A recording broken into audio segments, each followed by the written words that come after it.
Hello, my name is Chef Mateo McBee of Krewe Restaurant in St. Joseph, Minnesota. We are a New Orleans heritage restaurant. We named it Krewe because those are the groups of people who create Mardi Gras floats in New Orleans. I grew up in Bloomington, Minnesota. I got to watch my mother cook in the kitchen quite a bit. She would make red beans and rice, jambalaya and gumbo. This chapter about New Orleans unfolds through my mother being born and raised in the city. She's one of 9. Through that, they obviously had to make meals for all of them, and she was one of the ones who would cook a lot for her older brothers and sisters. First dish is going to be our crispy Brussels sprouts, and we steam them first, deep fry them. We make our own house spicy vinegar. We use serranos, jalapenos, Fresno chilies, and make a vinegar out of it. We take those pickled chilies out and we put those on, and we toss them in a little salt, pepper, Creole seasoning, and finish them with some really good Maldon salt. Crispy outer leaves with a nice soft texture still left to them in the middle. And then when you coat them in that vinegar, you get that earthiness, pop of spice from the chilies in the vinegar. My grandfather, Bernard Morel, the patriarch of this restaurant, was a chef on a cargo ship that would leave from the port of New Orleans, and most of his travels went to and from Africa.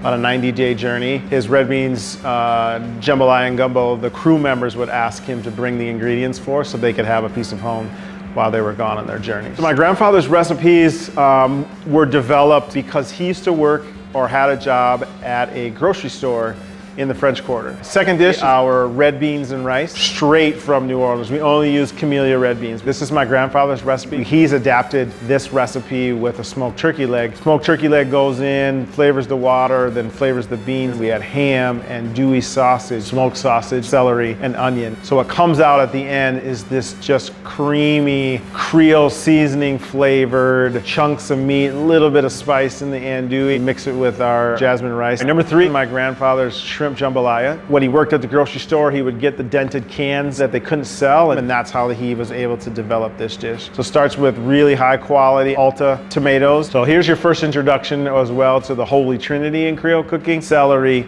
onion, and green bell pepper. Carrots don't grow very well at sea level. They needed something that went up instead of down. And so the French chefs, when they were here in the 1800s, 1700s, figured out that bell peppers, when cooked, gave off a similar sweetness to carrots. Tomatoes that are crushed up with some garlic and parsley. This is that Italian influence. And then the Creole seasoning would be the African diaspora. Got some ham, andouille sausage, chicken. We cook everything to order with our shrimp. A lot of the influences in Creole and Cajun cuisine are very broad. Being a port city, anybody who came into that port brought their food, their culture. The Native Americans obviously were already there. The beignets, it is just a version of fry bread, of Native American fry bread. You've got all the African influences that came before and after slavery. So they brought all of their spices. And then you also have the Arcadians, or the Cajuns, came all the way down the Mississippi. The 4th one is Grandpa's gumbo. We do Creole gumbo. Every family will have their own recipe. Start with celery, onion. We're gonna add all of that meat. He used sirloin, which is very unique. The vegetables, and then we start adding the other meats in there individually: ham, smoked sausage, tiny bit of roux flour.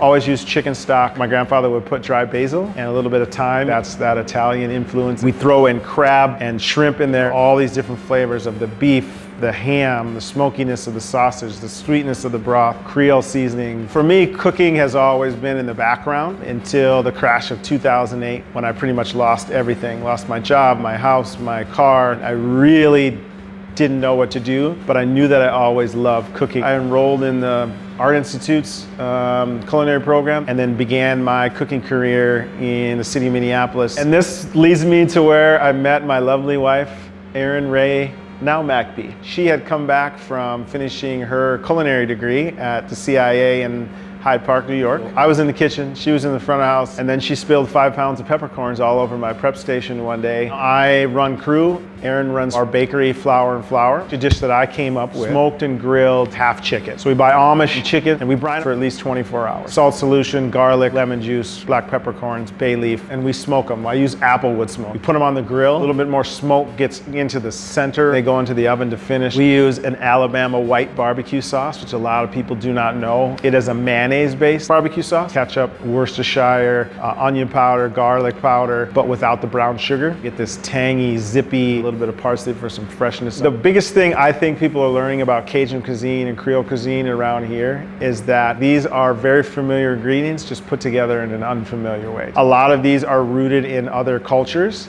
And a lot of people have parallels to some of these cuisines in their own culture. We all come from way similar backgrounds than we all are led to believe. If you just put yourself in a restaurant of a different culture, you will find the parallels to the life that you are living.